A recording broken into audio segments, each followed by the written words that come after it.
자, 오늘 은혜 받으실 말씀은 출애굽기 20장 12절 말씀, 김순복 집사님이 봉독해 주십니다.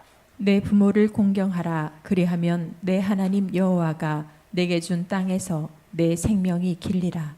아멘. 자, 내 부모를 공경하라. 오늘은 2025년 을사년 어버이 주일입니다. 자식을 위해 일생을 끊임없이 헌신하는 어버이의 깊은 사랑을 그 무엇으로 다 표현할 수가 있겠습니까?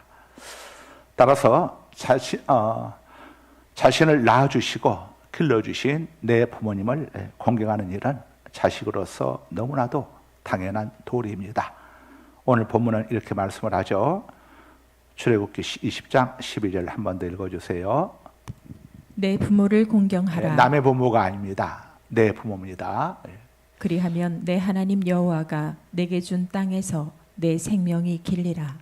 부모님을 공경하는 것은 자식의 당연한 도리인데 하나님께서는 여기에 상급까지 또 붙여 두셨습니다. 이 땅에는 자녀들이 얼마나 부모님들을 공경하지 아니하면 이런 말씀을 주셨을까 하는 생각을 해보게 됩니다. 오늘 본문은 하나님께서 우리에게 주신 10계명 중에서 5번째 계명입니다. 다시 말하면 이것은 하나님의 명령입니다. 어명입니다. 지켜도 되고 안 지켜도 되는 선택사항이 아닙니다. 반드시 지켜야 하는 하나님의 명령, 어명인 겁니다.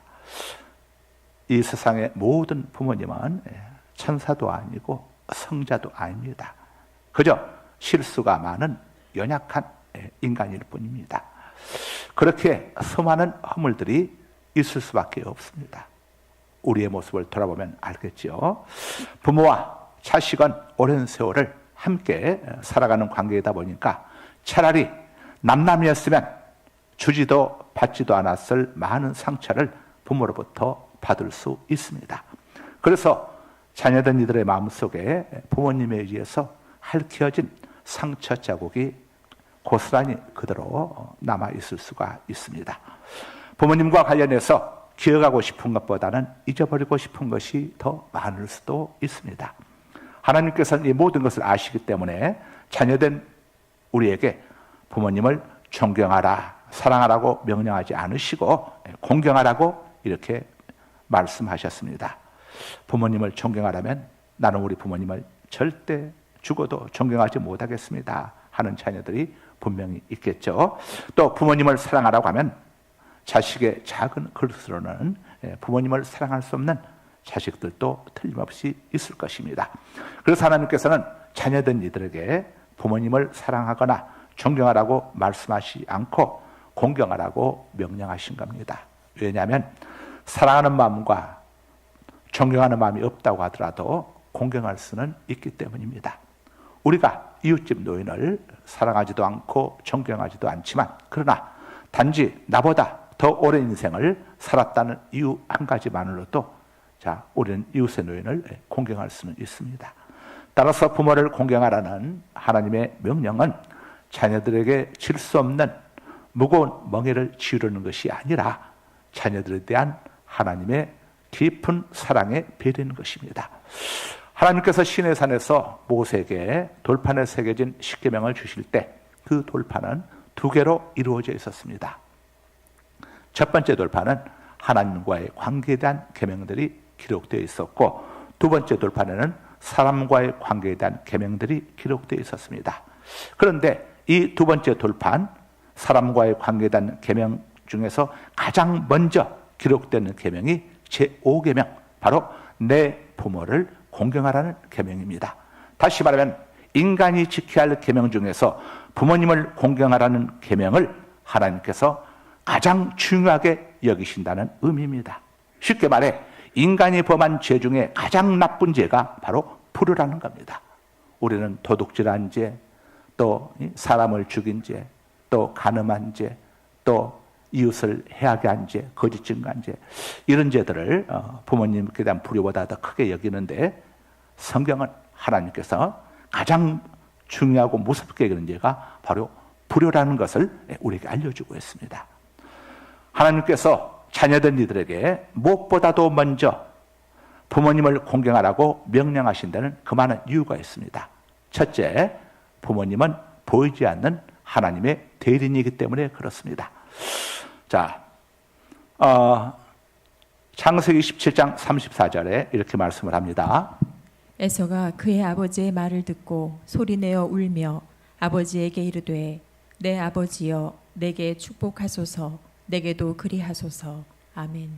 에서가 사냥을 갔다가 돌아오니까 동생 야곱이 형 에서인 것처럼 이렇게 아버지를 속이고 아버지에게서 축복을 다 받아버렸습니다. 이 사실을 알게 된 에서가 아버지에게 쫓아 들어가 가지고 아버지 저에게도 축복해 주세요 하고 요청을 했습니다. 그랬더니 아버지 야곱이 네 동생에게 다 축복을 해 주었기 때문에 너에게는 축복해 줄 것이 없구나 하는 이야기를 듣고 에서가 너무도 속이 상해서 아버지 앞에서 엉엉 소리내어 우는 장면이 바로 본문입니다. 자, 에서가 왜 이렇게 아버지 앞에서 방성되고 가면서 울었겠습니까? 에서는 아버지가 보이지 않는 하나님 아버지의 대리님을 알았던 겁니다. 하나님께서 아버지를 통해서 아버지를 통로 삼아서 자신에게 복을 주신다는 사실을 에서는 알았던 겁니다. 여러분, 하나님께서는 우리를 낳아주시고 길러주신 부모님을 통로 삼아서 우리에게 복을 주십니다. 부모님과의 관계가 올바르지 못하게 되거나 부모님의 마음을 언짢게 들게 되면 절대 하나님의 축복이 자녀된 이들에게 흘러가지 않습니다. 이건 성경이 우리에게 가르쳐주는 굉장히 중요한 영적 비밀입니다. 여러분들 삶 속에 뭔가가 지금 잘 되어지지 않고 있다고 한다면 여러분 다른 데 포커스를 맞추지 말고 여러분 부모님에게 포커스를 한번 맞춰보시기 바랍니다. 여러분이 자녀된 입장에서 정말 부모님 마음을 기쁘시게 하고 있는지. 여러분 부모님도 사람입니다. 자녀가 잘못하게 되면 겉으로 표현은 하지 않지만 마음속에 응그러진 게 있습니다. 이게 있으면 자녀에게 축복을 해주실 수가 없는 것이죠. 여러분들 부모님과의 관계를 잘 하셔야 합니다.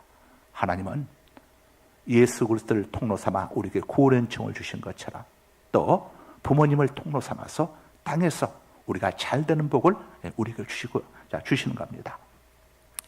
내 자녀가 내 소유가 아닌 하나님의 자녀인 것처럼 내 부모는 내 부모로서의 의미만을 갖는 게 아닙니다. 내 부모는 눈으로 볼 수 없는 하나님을 대신한 대리인인 겁니다. 그래서 부모님을 공경할 수 있는 자만이 비로소 하나님을 진정으로 섬길 수 있는 겁니다. 부모님을 공경하지 않는 자가, 눈에 보이는 부모님을 공경하지 않는 자가 어떻게 눈에 보이지 않는 부모이신 하나님을 제대로 섬길 수가 있겠습니까? 이건 새빨간 거짓입니다. 공경이란 인간의 의무와 관련된 단어입니다. 눈에 보이는 부모에게 공경의 의무를 행하지 못하는 자가 어떻게 눈에 보이지 않는 하나님께 대한 의무를 다할 수가 있겠습니까? 내 부모의 삶 속에 내가 이해할 수 없고 내 마음에 들지 않는 부분이 있다고 해서 내가 부모님을 공경하지 아니하고 또 부모님에게 함부로 대한다면은 내 유한함 때문에 내 연약함 때문에 하나님에 대해서 하나님의 말씀에 대해서 이해할 수 없는 부분들에 대해서는 우리가 불순종하고 불복종하지 않겠습니까?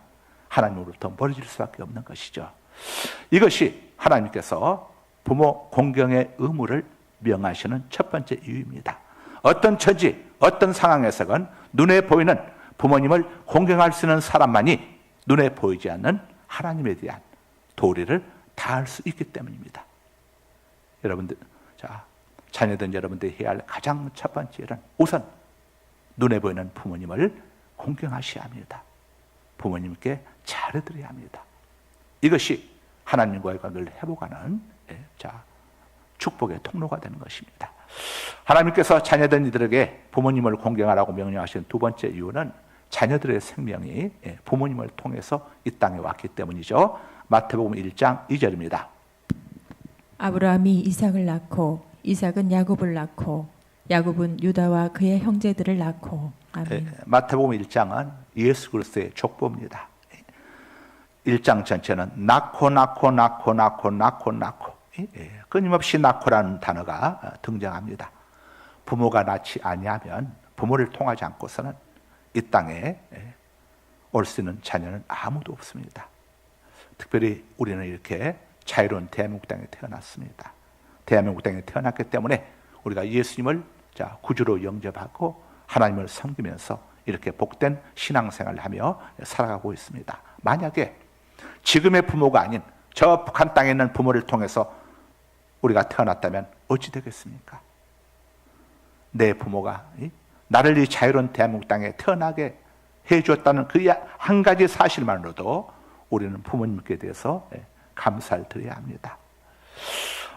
우리가 하나님께 택함을 입어서 또 천국 백성이 되고 하나님의 자녀가 되는 가장 큰 이유는 사람으로 태어났기 때문입니다. 만약 우리가 사람으로 태어나지 않고 짐승으로 태어났다면 어떻게 되겠습니까? 사람으로 태어난 것은 내 스스로의 힘으로 되어진 것이 아니죠. 하나님께서 내 부모를 통해서 나를 이 땅에 태어나게 해주셨기 때문에 내가 이 땅에 사람으로 태어나서 이렇게 지금 복을 누리는 삶을 살 수가 있는 겁니다. 만약 하나님께서 다른 부모를 통로로 삼으셨다면 절대로 나는 이 땅에 존재할 수가 없습니다. 지금의 내 부모님이 나를 이 땅에 존재할 수 있도록 해주신 통로가 되어주었다고 하는 이 한 가지 사실만으로도 우리는 부모님을 공경해야 하는 겁니다.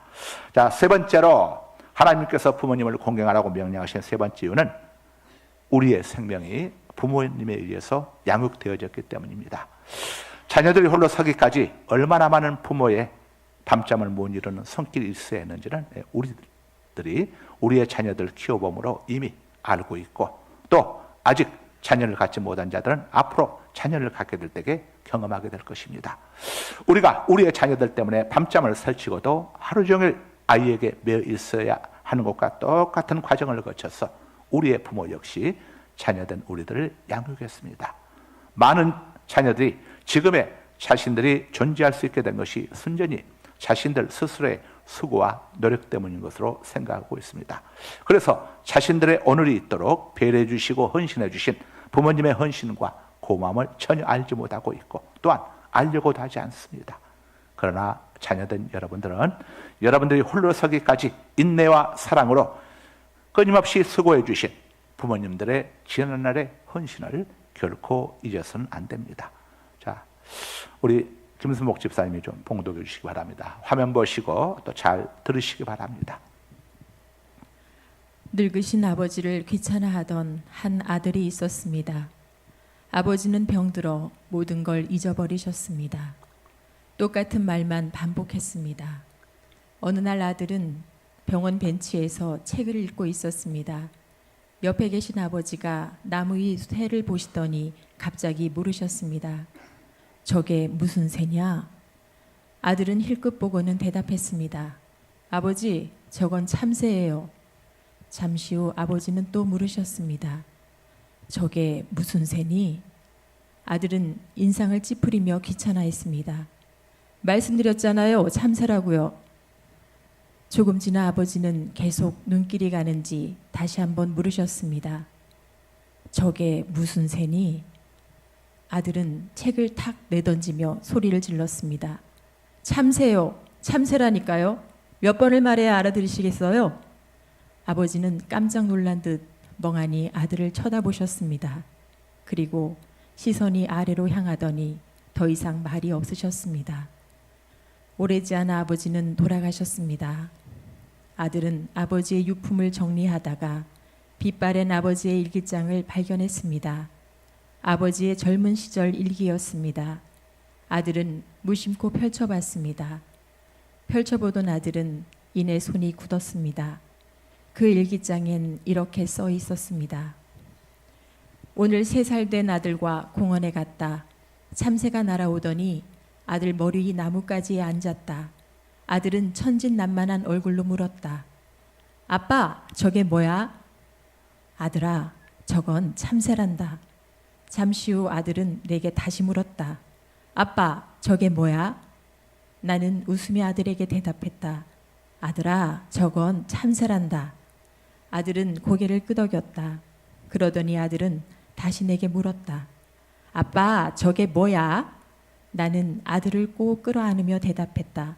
아들아, 저건 참새란다. 아들은 흥미진진해하며 내게 21번이나 물었다. 나는 빙그레 웃으며 아들에게 대답했다. 아들아, 저건 참새란다. 나는 아들의 질문에 대답해 줄 때마다 매번 아들을 꼭 안아주었다. 내 아이가 마냥 사랑스러울 뿐이었다. 낡은 일기를 읽어가던 아들은 아들의 두 눈에서 눈물이 뚝뚝 떨어졌습니다. 아들은 얼굴을 가리고 목 놓아 울었습니다. 치매는 가슴 아픈 병입니다. 서서히 기억을 잃게 하기 때문입니다. 사람은 나이가 들면 누구를 막론하고 건망증이 심해지는 법입니다. 그래서 물었던 것을 묻고 또 묻게 되죠. 확인했던 것도 다시 확인을 하게 되죠.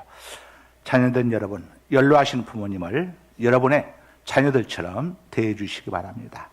여러분의 부모님이 지난날 여러분에게 베풀어 주셨던 사랑과 인내의 딱 절반만이라도 해보시기 바랍니다.